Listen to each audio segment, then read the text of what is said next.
So take a back stance for me.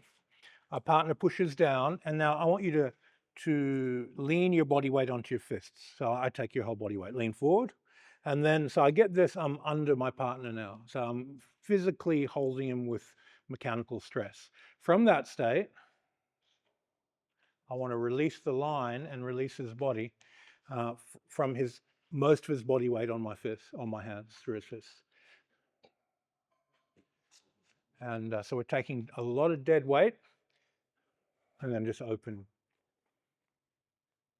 Give me more. Try and hinge everything onto that. Now, once we've got that openness there, you do down again, and I've got the open.